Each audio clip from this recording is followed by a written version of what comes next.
I know I was supposed to make this video last week, but I actually get sidetracked. Alright, so without further ado, here's my theory video on how I think the hunt for Gunn is going to end. Alright, so first of all, I do not think Gunn is actually going to die. The reasons I believe this is because number one, I'm a gun glazer, so I will always be denying Gunn dying. Number two being is we still hasn't seen the true Gunn.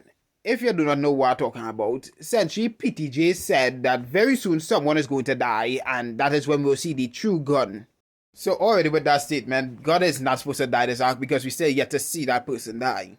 And I do actually believe that that person is actually going to die this arc. In fact, I believe two people are going to die this arc. And these two people are very important to Gunn. The two people I believe that's going to die is obviously Goo and Charles Choi. The reason why I believe this is because these two people actually hold the most importance to Gunn. Goo, who is his best friend, and Charles Choi, who is his purpose. If these two people was to die, that would completely destroy Gunn, as because if Charles Choi die, Gunn has no reason to actually live now. But he would have a reason because his friend will always be there for him. But if Goo is to also die at the same time, he would just be in a depression. He would just be at his lowest point and have not really anything to do. And I believe once that happens, a couple acts later, Gunn will meet Daniel and Daniel will persuade him to join Allied. One thing I feel a lot of people hasn't realized is Daniel's not the main character of this arc. Jake is not the main character of this arc. No one in the second generation is a main character of this arc. We're actually following this through Gunn's perspective. And through Gunn's perspective, we're seeing everyone who Gunn wound up burning a bridge with. They are severing their ties with him. Everyone who Gunn fucked over in the past, we see them continuously saying, we didn't come here because we have really offended against Gunn. We just want to end this crappy relationship we have. We just want to move on with our lives, which is why they're just coming back for one last fight. And once that fight is done, they're gone. They're fucking off and going and live their own lives.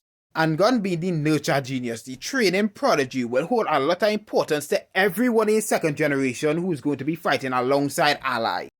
Because Gunn himself is going to teach everyone how to fully master and utilize their abilities. To fight the next antagonist, I believe the next antagonist who's going to be taking Charles Choi's place is James Lee. If you've been in the Lookism community for a while, you would be familiar with the theory that James Lee is Charles Choi's second body, and I absolutely hate that theory. But there is one point of the theory that people does actually use to support that James Lee is Charles Choi's second body, and I'm going to be using that point to actually support that James Lee is actually going to be taking Charles Choi's place as the next major antagonist.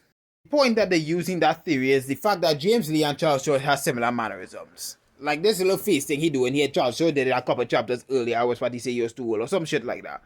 But essentially they had the same mannerisms, so people believe that they're the same person, but I just believe that that James Lee was actually raised to be just like Charles Choi.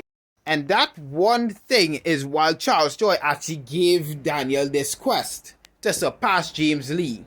If you don't remember, back in early Lookism, Charles Choi met Lil Daniel when he was still fat and gave him the mission of surpassing James Lee, whatever the fuck that means. Obviously, he didn't use the name James Lee, he used the name DG. But that moment always stuck out weird to me because why the fuck would he want to replace James Lee? Like, James is one of his most valuable assets. But the reason why he wants to replace him is simply because James is exactly like Charles, so he will eventually just want more power and take his place. Another piece of evidence I have to support my theory is that in the beginning of the Hunt for Gunn arc, they actually have this weird conversation where essentially Stephen Hong asks about who's Gunn, and they basically elaborate that yeah, they have to catch Gunn first because all of Charles' assets are going to Gunn, and if they don't catch Gunn first, they'll essentially just have a stronger, much younger and much more powerful version of Charles Choi to deal with. This always struck me as weird because why would Charles Choi, who's power hungry, transfer his assets and all of his stocks and that stuff to Gunn? And the simplest reason is Gunn is not ambitious enough to betray him. Gunn is loyal to him. So Charles Choi actually doesn't have to be concerned with Gunn betraying him. It's the same reason why he's searching for a replacement to James, because he made James too much like him. He's ambitious enough to betray him and take his power. I could even support this with the mere fact that Daniel does not trust James. Daniel's intelligence lies within the fact that he can read and understand people. So we could have told that Eugene was full of shit and understanding Charles Choi's mindset, which is how he figured out where Gunn's hideout was located. Daniel's intelligence lies with him being able to understand and read people. It's why Daniel invites Gunn to join him. It's not because they're just student and teacher. He knows Gunn's nature. He knows Gunn is going to want to fight him. But Daniel could tell that Gunn is a good person. He's fucked up, but he's still a good person. Daniel is one of the only two people in the series to see the good side of Gunn. Everyone else just sees, well, Gunn. Daniel see this good side when Gunn made him sushi. Remember, Gunn's only job is to train Daniel, not make him sushi or be even kind to him. Hell, Daniel himself didn't even give a fuck that Gunn was the fucked up person he was. He just wanted someone to train him and make him stronger, which is why he went to Gunn in the first place. But the month they spent together, they bonded, and Gunn showed some of his good side. Then there's James, who is by every sense of the word Gunn's polar opposite. I'll make a video either tomorrow or Friday, which I'll talk about the things that they're completely opposed to, but the main point of this is to focus on their main personalities. Where Gunn shows mostly his bad side and hides his good, James hides his bad side behind his good, coming off as a nice, kind, and friendly person. But Daniel, the person who can read and understand people, cannot get a read on James, which is why he's so distrusting of him. He cannot tell if he should trust him or not. Which leads to this moment where James tells Daniel, let's go meet Lightning Joy, and Daniel's like, sorry, what? And gives him the side eye, clearly showing that Daniel is suspicious of him. But how do I believe this is going to go? Very simple. I believe both Gu and Gunn will start fighting. Gu will initially start holding back because this is his friend. He doesn't want to insta-kill his friend. But Gu will eventually start ramping up the level and heavily injuring Gunn, which James will then intervene and knock Gunn out or do something to subdue him. And then he would fight a tired and fatigued Gu and kill him.